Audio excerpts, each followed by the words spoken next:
একজন security operations centre অ্যানালিস্টের জন্য অত্যন্ত গুরুত্বপূর্ণ একটি বিষয় হচ্ছে security information and event management সফটওয়্যারের উপর দক্ষতা অর্জন করা, যাকে আমরা অতি সংক্ষেপে বলি সিএম।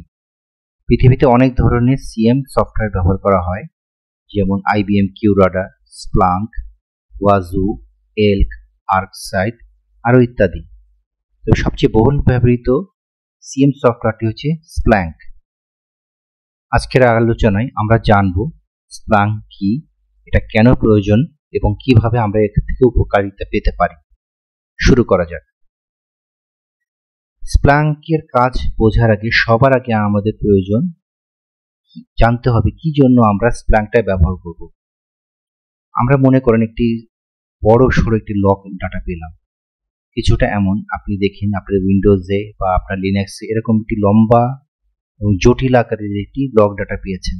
কারণ এই লগ ডাটা থেকে আপনি অর্থবোধ কোনো তথ্য কি সহজে বের করে আনতে পারবেন? সম্ভবত না।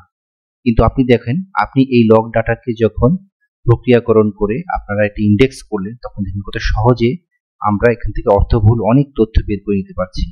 আমরা এখানে জানতে পারছি এই লগটি কখন তৈরি করা হয়েছিল, এই লগের ব্যবহারকারী কে, সে কি ধরনের কাজ করেছে, কোন ওয়েবসাইটে এটি গিয়েছে, সবকিছু অত্যন্ত সহজে এবং সুন্দরভাবে সুচারুরূপে করা সম্ভব হয়েছে। এই সবই সম্ভব হয়েছে সিএম বা এই সক অ্যানালিস্টের এই সফটওয়্যারের কারণে।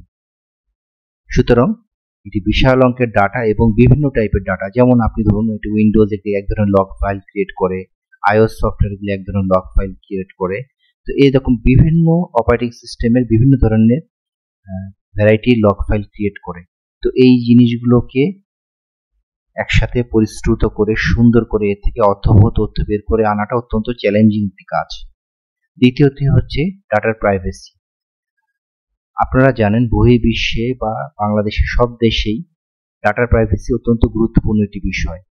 একজন ব্যবহারকারী কখনোই চান না তার গুরুত্বপূর্ণ কম্পিউটারের তথ্যগুলো অন্য কোনো অসৎ ব্যবসায়ী বা অন্য কোনো লোকের হাতে চলে যাক। সুতরাং এখানে ডাটা প্রাইভেসির বিষয়ে স্প্লাঙ্ক অত্যন্ত সুচারুরূপে দক্ষতার সাথে কাজ করে থাকে। তৃতীয়টি হচ্ছে লগ ম্যানেজমেন্ট, যা আপনাদের কিছুক্ষণ আগেই আমরা দেখিয়েছি। অত্যন্ত জটিল ও দুর্বোধ্য ডাটা থেকে অত্যন্ত অর্থবোধক ও সহজ কিছু তথ্য সহজেই স্প্লাঙ্ক বের করে নিয়ে আসতে পারে। এরপর চলো জানা যাক ইভেন্ট কোরিলেশন। ইভেন্ট কোরিলেশনটা কি? ইভেন্ট কোরিলেশন হচ্ছে আপনি যখন তথ্যগুলো সিএম সফটওয়্যারের মাধ্যমে বিন্যস্ত করবেন বা ইন্ডেক্সিং করবেন, তখন আপনি এই তথ্যগুলো থেকে আপনার প্রয়োজনীয় তথ্যগুলি মিলিয়ে নিতে পারবেন। একটি ডাটার সাথে আরেকটি ডাটা মিলিয়ে নিতে পারবেন। ধরা যাক একজন ব্যবহারকারী, তার ব্যবহারের মাত্রা, কখন উনি আসেন, কখন কি ধরনের অ্যাকশন করেন, সবকিছুই আপনি ইভেন্ট কোরিলেশনের মাধ্যমে বের করে ফেলতে পারবেন, যেটা সাধারণভাবে এই লগ ডাটা থেকে খুঁজে বের করা অত্যন্ত দুরূহ ছিল। দ্বিতীয়টি হচ্ছে আপনি এই লগ ডাটা বা এই বিশাল ভলিউমের তথ্যগুলো থেকে এই ঘটনাকে আপনি চিহ্নিত করতে চান। ধরা যাক কোনো একজন ব্যবহারকারী এই কম্পিউটারে বা কোনো সিস্টেমে অ্যাটাক করেছে, সে বারবার সেখানে ব্রুট ফোর্সিং অ্যাটাকিং করছে, এবং সেই তথ্যগুলো আপনি খুব সহজেই সিএম সফটওয়্যারের মাধ্যমে আইডেন্টিফাই করতে পারবেন এবং সে অনুযায়ী কার্যকরী ব্যবস্থা নিতে পারবেন। এছাড়া আপনার কম্পিউটারে বা আপনার সার্ভারে যদি কোনো অ্যাটাক করা হয়, কোনো তথ্য চুরি করা হয় বা কোনো তথ্য পাচার করা হয়, সেই ধরনের ফরেনসিক কার্যক্রমও খুব সহজেই সিএম সফটওয়্যারের মাধ্যমে আপনি করতে পারবেন।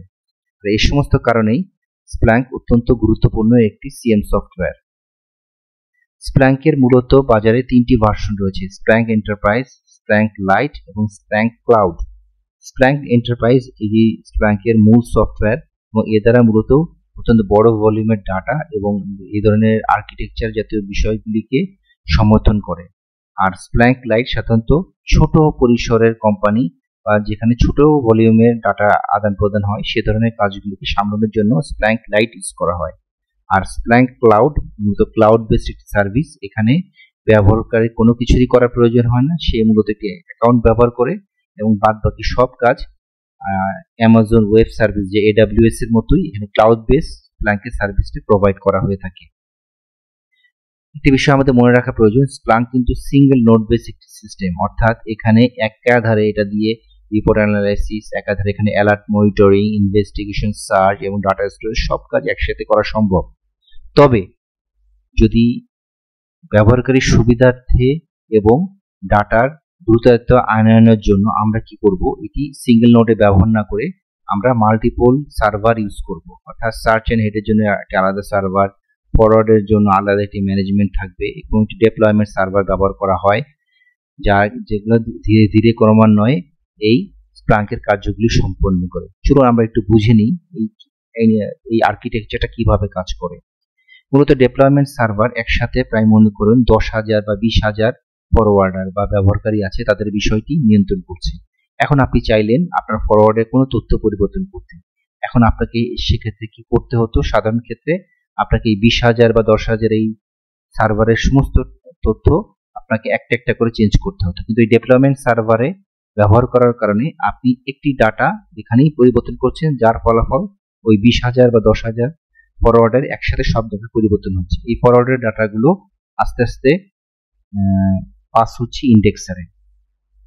এই ডাটাগুলোর তথ্য ডাটাবেস বা ডাটা স্টোরেজে সংরক্ষণ করে রাখছে।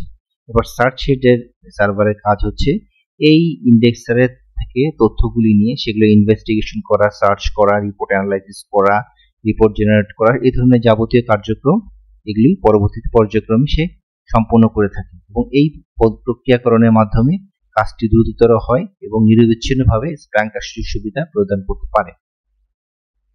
এবার আমরা জানি স্প্ল্যাঙ্ক ফরওয়ার্ডের রকমভেদ সম্পর্কে। স্প্ল্যাঙ্ক ফরওয়ার্ডার মূলত দুই প্রকারের, একটা হচ্ছে ইউনিভার্সাল স্প্ল্যাঙ্ক ফরওয়ার্ডার এবং হচ্ছে হেভি ফরওয়ার্ডার। এই দুটির মধ্যে মূল পার্থক্য হচ্ছে ইউনিভার্সাল ফরওয়ার্ডারটা অত্যন্ত হালকা এবং এটি সাধারণত যে কোনো সার্ভারে খুব সহজেই ব্যবহার করা যায়, কিন্তু স্প্ল্যাঙ্কের হেভি ফরওয়ার্ডার যেটা, এটি মূলত একটু অন্য ধরনের এবং এটি মূলত কাজ হচ্ছে এখানে কিন্তু স্ক্রিনিং এর কার্যক্রম হয়। স্প্ল্যাঙ্ক ইউনিভার্সাল ফরওয়ার্ডারে কিন্তু কোনো স্ক্রিনিং কার্যক্রম নেই, কিন্তু স্প্ল্যাঙ্ক হেভি ফরওয়ার্ডার স্ক্রিনিং করে। অর্থাৎ একজন ব্যবহারকারী থেকে ডাটা নেওয়ার পরে সে ডাটাটা সে প্রথমে স্যানিটাইজ করে, অর্থাৎ দেখে সেই ডাটার মধ্যে কোনো ভাইরাস বা কোনো ম্যালিশিয়াস কোড ইনজেক্ট করা আছে কিনা। তো সেগুলোকে সে স্যানিটাইজ করে তারপরে সেগুলো সে ক্লায়েন্টের কাছে পাঠায়, ইন্ডেক্সারের কাছে পাঠায়। কিন্তু স্প্ল্যাঙ্ক ইউনিভার্সাল ফরওয়ার্ডার কিন্তু সেই কাজটি করে না। এটি হচ্ছে এই দুটি ফরওয়ার্ডারের মূল পার্থক্য। এখন ধরা যাক একজন এটি সিস্টেমে, স্প্ল্যাঙ্ক সিস্টেমে অনেক বেশি পরিমাণে ব্যবহারকারী রয়েছে। তো যখন অনেক বেশি পরিমাণে ব্যবহারকারী থাকে তখন আমরা স্প্ল্যাঙ্কের ক্লাস্টার সিস্টেম ইউজ করি। অর্থাৎ এখানে সার্চ ভলিউম যে সার্চ সার্ভারটা আছে এখানে বেশি পরিমাণে ক্লাস্টার আকারে অনেকগুলি সার্চ ক্লাস্টার এখানে ইউজ করা হয়। আর যদি আমাদের ডাটার সংখ্যা বেশি হয়, আমরা দেখি এখানে আমাদের অনেক বেশি পরিমাণে ডাটা ব্যবহার করা হচ্ছে, সেখানে হাই ডাটা ভলিউমের ক্ষেত্রে আমরা ক্লাস্টার টাইপের মানে ক্লাস্টার ফরওয়ার্ডার ইউজ করি।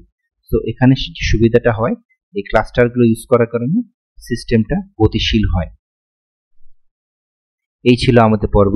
আমাদের সাথে থাকার জন্য ধন্যবাদ।